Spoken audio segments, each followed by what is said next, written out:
So hello brain, तो कैसे आप सभी लोग, उम्मीद है आप लोग बहुत अच्छे होंगे, अपनी पढ़ाई भी जबरदस्त तरीके से जारी रखेंगे। तो स्वागत है आपका क्लास 12 की हिंदी की एक और नई क्लास में। आज की इस क्लास में आपके क्लास 12 के हिंदी के सभी रसों का निपटारा करने वाले हैं। हाँ, वही रस जिसे आप प्यार से आनंद कहते हो। बड़े ही आनंद से पढ़ेंगे और इस तरह समझेंगे कि हम एग्जाम में आने वाले किसी भी क्वेश्चन का आंसर दे पाएँ। साथ ही साथ ये क्लास आपको देखने के बाद लगेगा कि हाँ, जितना कठिन हमने सोचा था उतना कठिन है नहीं। कब जब आप वीडियो को अंत तक देखोगे तो इसलिए वीडियो को अंत तक देखना, और समझ में ना आए तो डिसलाइक मार देना। लेकिन हाँ, अगर आप वीडियो को अंत तक देखो समझ में पक्का आएगा, डेफिनेटली गारंटी है यार। ठीक है, शुरू करते हैं बिना देरी करते हुए। ठीक है, सबसे पहले आपको बताते हैं कि कौन कौन से रस हैं जो आपको क्लास 12 में पढ़ना है। ठीक है, तो उससे पहले आपको रस को समझ लेते हैं। रस मैंने पहले बताया कि रस का क्या अर्थ होता है। रस का शाब्दिक अर्थ तो आनंद है। आनंद के बारे में ज़्यादा बोलने की जरूरत नहीं है। आनंद आप सभी लोग जानते हो कि आनंद कैसे प्राप्त होता है। जब हम किसी काव्य को पढ़ते हैं, सुनते हैं, या किसी चीज़ को, अभिनय को देखते हैं, मूवी वगैरह को, तो उसी से जो है हमें आनंद प्राप्त होता है, और वही आनंद जो है रस कहलाता है। ठीक है, जब हमारे हृदय में उत्पन्न हो जाता है तो उसे रस कहते हैं। ठीक है, रस को काव्य की आत्मा भी कहा जाता है, ये भी नोट करके रखिए।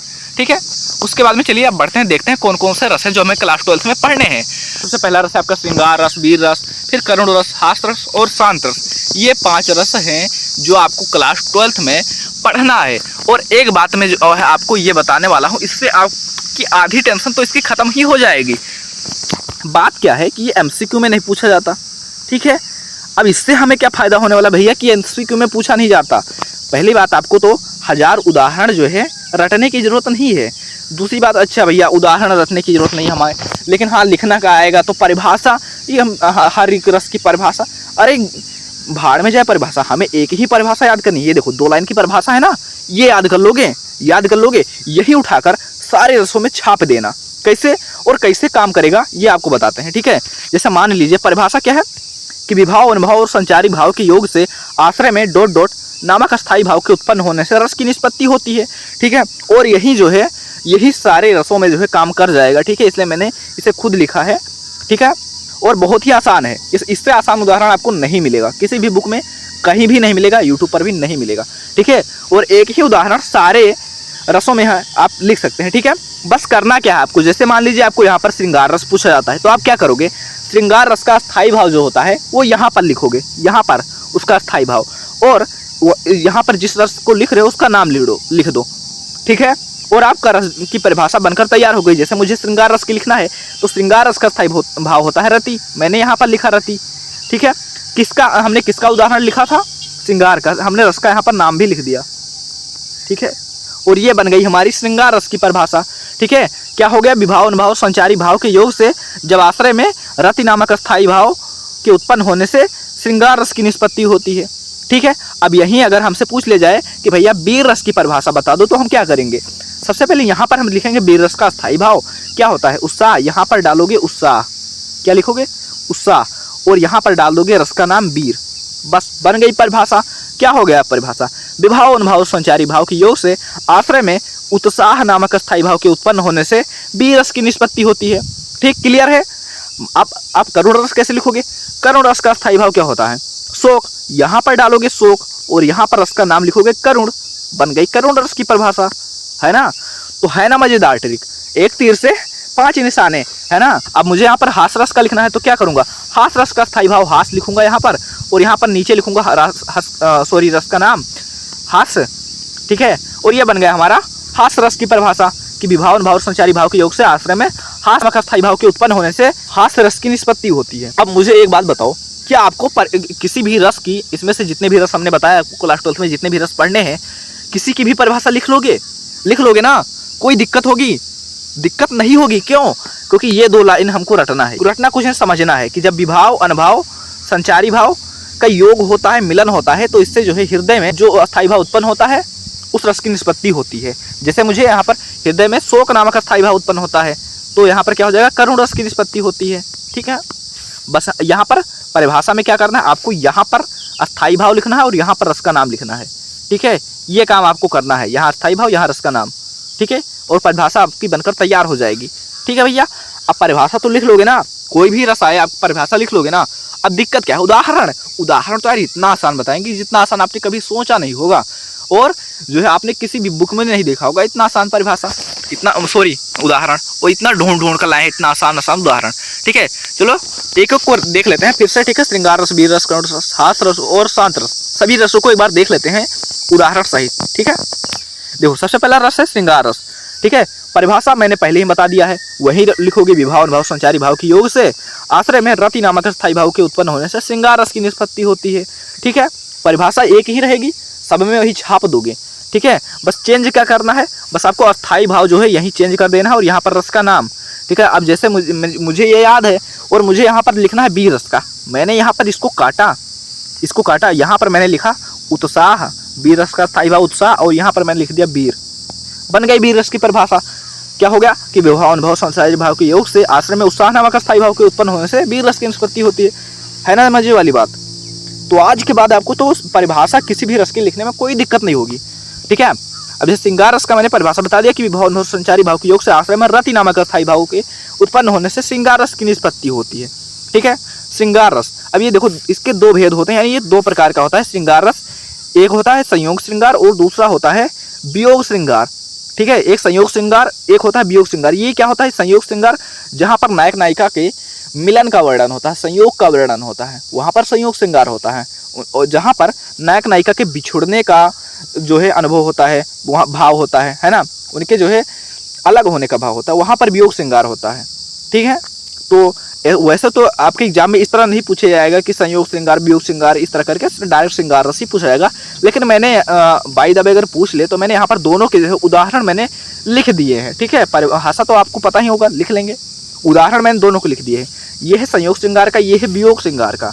क्या है, बसो मेरे नैनन में नंदलाल, मोर मुकुट मकराकृत कुंडल, अरुण तिलक लिए भाल। बहुत ही आसान उदाहरण है। ठीक है, बसो मेरे नैनन में नंदलाल, यहाँ पर क्या है, नायिका जो है नायक को बसाना चाहते हैं, राधा जी कहती हैं कि हे नंदलाल आप मेरे आंखों में बस जाएं, और फिर क्या कहते हैं, मोर मुकुट मकराकृत कुंडल अरुण तिलक लिए भाल, यानी उनकी वेशभूषा का वर्णन किया गया, उनके श्रृंगार का वर्णन किया गया है ना, कि उनके माथे पर हम मोर का मुकुट पहन रखा है, कानों में कुंडल पहन रखी है, बड़ा सा चंदन यानी तिलक लगाए हुए हैं। ठीक है, तो ये सारी चीज़ें जो हैं उनके श्रृंगार का वर्णन कर रही हैं ना, तो यहाँ पर वैसे ही श्रृंगार रस है।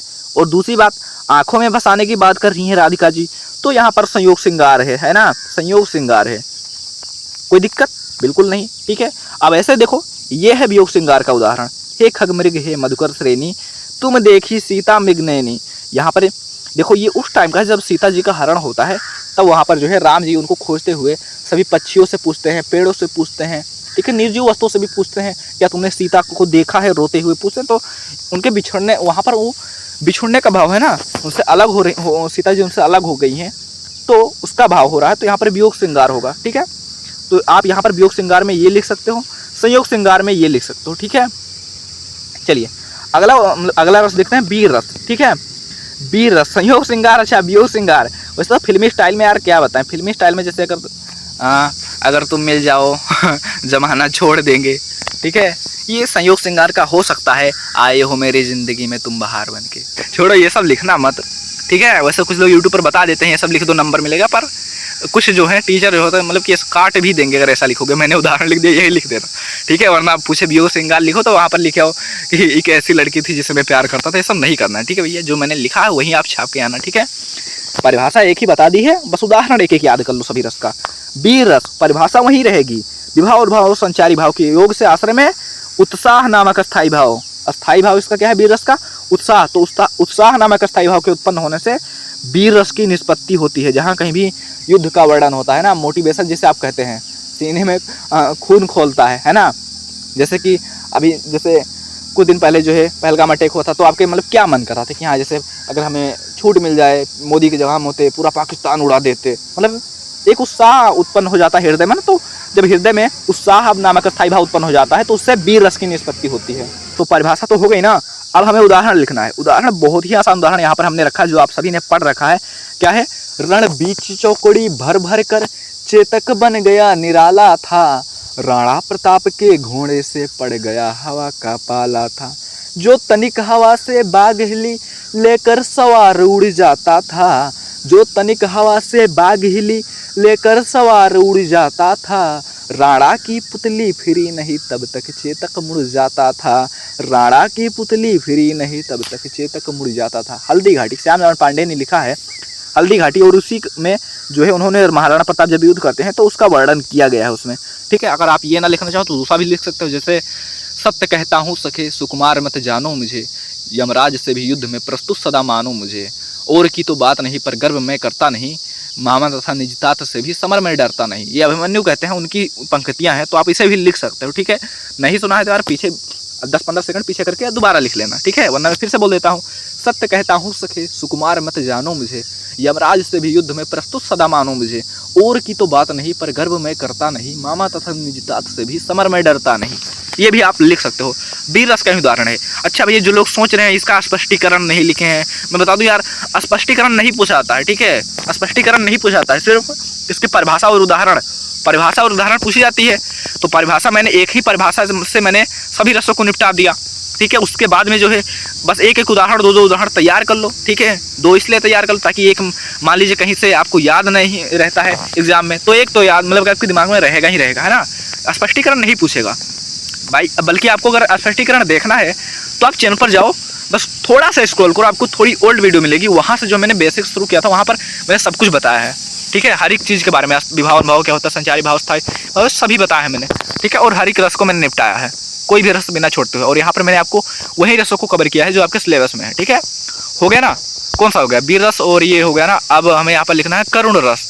ठीक है, करुण रस भैया। ठीक है, आपने 10th में भी पढ़ा होगा करुण रस और हास्य रस, ये दोनों अभी हमें पढ़ना है। आपने 10th में भी पढ़ा होगा। अगर देखा जाए तो 9th, 10th और 11th इसमें जो आप रस पढ़ते हो ना, तीनों को मिलाकर 12th में दिया गया है। ठीक है, ये समझो आप। ठीक है, बाकी अगर हम पढ़ें तो हमें रिवीजन करने की जरूरत है। रिवीजन मैं एकदम बेसिक से बता रहा हूँ। दूसरी बात, एग्जाम के टाइम पर एकदम वन शॉट वीडियो लाकर तीनों को खत्म करूंगा। ठीक है, रक्षा अलंकार पूरा एकदम। ठीक है, चलो पहले देख लेते हैं इसको। परिभाषा उसी तरह लिखेंगे, विभाव भाव संचारी भाव की योग से आश्रय में, बस यहाँ पर अस्थायी भाव रहेगा। शोक नामक अस्थायी भाव के उत्पन्न होने से करुण रस की निष्पत्ति होती है। ठीक है, बस आपको अस्थायी भाव याद ध्यान में रखना है, बाकी आप परिभाषा लिख दोगे। ठीक है, सभी रसों की सेम परिभाषा, एक तीर से अनेक निशाने। ठीक है, चलो उदाहरण लिखना है।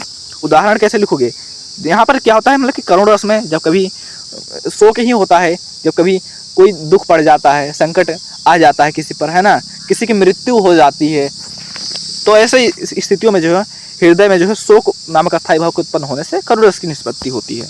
ठीक है, उदाहरण क्या हो जाएगा, शोक बिकल रोमहि सबरानी। यहाँ पर मैंने 2 उदाहरण लिखे हैं, दोनों ही बहुत ही आसान है। इससे आसान नहीं मिलेगा भैया, इससे आसान नहीं मिलेगा।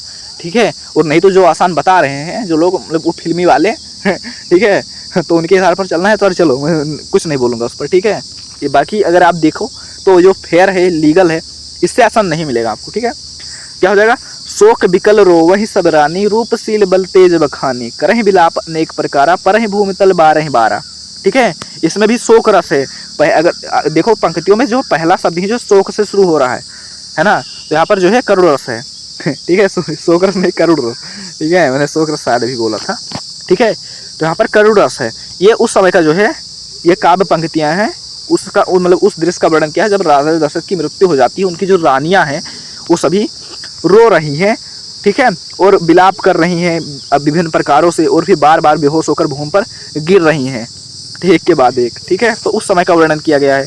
नहीं तो एक और मैंने यहाँ पर रखा है, मणि खोए भुजंग सी जन्नी, फंसा पटक रही थी शीश, अंधी आज बनाकर मुझको, किया ने आए तुमने जगदीश। ये भी आप लिख सकते हो। ये उस समय का है जब राजा दशरथ ने श्रवण कुमार को मार दिया था। और अब देखो संयोग देखो कि मैंने दोनों का जो है, एक तरह जो है राजा दशरथ की मृत्यु की परिभाषा उदाहरण मैंने यहाँ पर रख दिया है शोक मतलब कि करुण रस में, और दूसरी तरफ मैंने मतलब कि श्रवण कुमार की मृत्यु का है ना मजे वाली बात।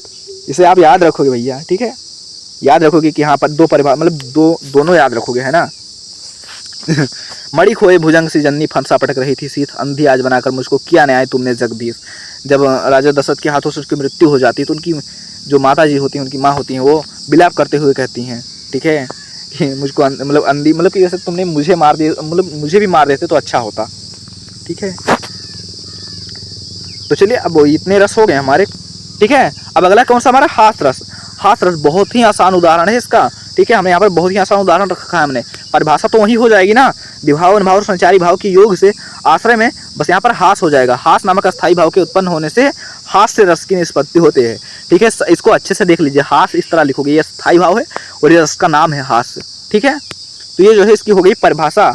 उदाहरण लिखना होगा तो क्या लिखोगे, उदाहरण इसका बहुत सारे उदाहरण है, पर मैंने ढूंढा उदाहरण और सबसे आसान उदाहरण मुझे यही मिला। मेरठ में हमको मिले घम धूसर कव्वाल, तरबूजे सी खोपड़ी खरबूजे सा गाल। ये आप लिख सकते हो, ठीक है, कि मेरठ में हमको एक धनधूसर कव्वाल मिले, मतलब हाथ रस जैसे आप परिभाषा ये है। हाँ, ये परिभाषा जो है, यही परिभाषा जो है सभी रसों में काम करेगी, बस यहाँ पर अस्थाई भाव बदल जाएगा, रस का नाम यहाँ पर बदल दोगे, ठीक है। दूसरी बात, किताब में देखोगे वहाँ पर बहुत बड़ी परिभाषा दी होती है, मैं चाहूँ तो उसे भी यार बता सकता हूँ। जैसे कि जहाँ कहीं भी जो है किसी की वेशभूषा दृश्य को देखकर जो हमारे मन में हास नामक अस्थाई भाव उत्पन्न होता है, वेशभूषा को देखकर, है ना, किसी दृश्य को देखकर जो हमारे मन में अस्थाई भाव उत्पन्न होता है हास नामक, उसी से हास रस की निष्पत्ति होती है, ठीक है। तो उदाहरण लिख सकते हो, मेरठ में हमको मिले धनधूसर कव्वाल, तरबूजे सी खोपड़ी खरबूजे सा गाल, ठीक है, ये लिख सकते हो। वरना आप क्या लिख सकते हो, कद्दू जी की चली बारात है ये। हाँ, ये लिख दोगे तो हाँ कोई नहीं काटेगा भैया, नंबर नहीं काटेगा, ये आप लिख सकते हो, कद्दू जी की चली बारात। भैया गाना थोड़ी ना है, हमने किताब में पढ़ा है, काव्य पंक्तियाँ, ठीक है, मतलब एक तरह से कविता ही है ना। और उसमें जो है हास नामक अस्थाई भाव उत्पन्न, हास रस है, तो मैं लिख सकता हूँ, कि नहीं। क्या है, कद्दू जी की चली बारात, हुई बतासों की बरसात, बैगन की गाड़ी के ऊपर बैठे कद्दू राजा, सलजम और प्याज ने मिलकर खूब बजाया बाजा। ये आप लिख सकते हो, ठीक है, ये लिख देना भैया, ठीक है। वरना मतलब अगर कोई क्रैंकी और टीचर होते हैं, जैसे होते हैं ना कुछ लोग, तो अगर गुस्से में आके काटी दिन, तो मतलब कि मूड पहले से ख़राब हो और आपने ये लिख दिया, तो सोचे भैया ये लड़का जो है ये पढ़ने में इसका मन नहीं लगता था, तभी इतना आसान उदाहरण छाप दिया। तो मैंने यहाँ पर जो है इससे उससे भी आसान हमने यहाँ पर लिखा है, ठीक है, ये याद रखना, ठीक है। तो हमने जो है इस क्लास में सभी रसों को हमने निपटा दिया है, ठीक है। तो उम्मीद करते हैं ये टॉपिक आपको अच्छे समझ में आया होगा। हमने सभी रसों को जो है निपटा दिया, ठीक है। और एक तीर से इतने निशाने हमने, बस देखो, हम एक बार मैं फिर से बता देता हूँ, बस दो ही चीज़ें पूछी जाती हैं, परिभाषा और उदाहरण, ठीक है, उदाहरण और परिभाषा। तो परिभाषा मैंने एक ही बताई, एक ही परिभाषा से सभी आप लिख सकते हो, श्रृंगार रस, बीर रस, करुण रस, हास रस, शांत रस, सभी लिख सकते हो, ठीक है। अच्छा भैया, मैंने शांत रस नहीं बताया ना, शांत रस, चलो मैं बता देता हूँ, देखो यही रहेगा ना। देखो अब इतना आसान है, जैसे मान लो मैंने शांत रस आपको नहीं बताया, अब देखो कितना आसान है शांत रस। देखो बस परिभाषा पूछा है, उदाहरण पूछा, मुझे मान लो एग्जाम में बैठा हूँ और अभी तक मैंने आपको बताया नहीं है, आप क्या करोगे। अब मतलब अभी तक मैंने आपको बताया नहीं, ना परिभाषा बताया, ना उदाहरण, कुछ नहीं बताया। अब देखो परिभाषा पूछा, विभाव, अनुभव, संचारी भाव, ये लाइनें आपको पता थी, बस यहाँ पर आपने शांत रस का स्थायी भाव यहाँ पर लिखा निर्वेद और यहाँ पर लिखा शांत, बस बन गई शांत रस की परिभाषा। उदाहरण यार आप कोई भी लिख दो, रहीम का, कबीर का, तुलसीदास का, तीनों में से यार किसी का उदाहरण लिख दो। जैसे मैं रहीम का बोल देता हूँ, रहीमन पानी राखिए, बिन पानी सब सून, पानी गए ना उबरे, मोती मानुष चून, ये आप लिख दो, ठीक है। तो रहीम, कबीर, तुलसी, ठीक है, सूरदास, इनका कोई भी, सूरदास में जो है और भी बहुत सारे रस आ जाएंगे, तो वो छोड़कर वहाँ पर श्रृंगार रस, वात्सल रस भी आ जाएगा। तो आप जो है रहीम का लिख सकते हो, ये वाला जो मैंने बोला, रहीमन पानी राखिए, बिन पानी सब सून, पानी गए ना उबरे, मोती मानुष चून, ये लिख सकते हो आप। तो इस तरह जो है एक ही परिभाषा सभी रसों में काम आ जाएगी। एक एक उदाहरण मैंने आपको सभी का बता दिया है, सभी का उदाहरण आपको तैयार रखना है बस, ठीक है। तो उम्मीद है आपको ये टॉपिक अच्छे समझ में आया होगा। सारे रसों को मैंने अच्छे से निपटा दिया है, इसी तरह छंद और अलंकार को भी अगली क्लास में निपटा देंगे, ठीक है।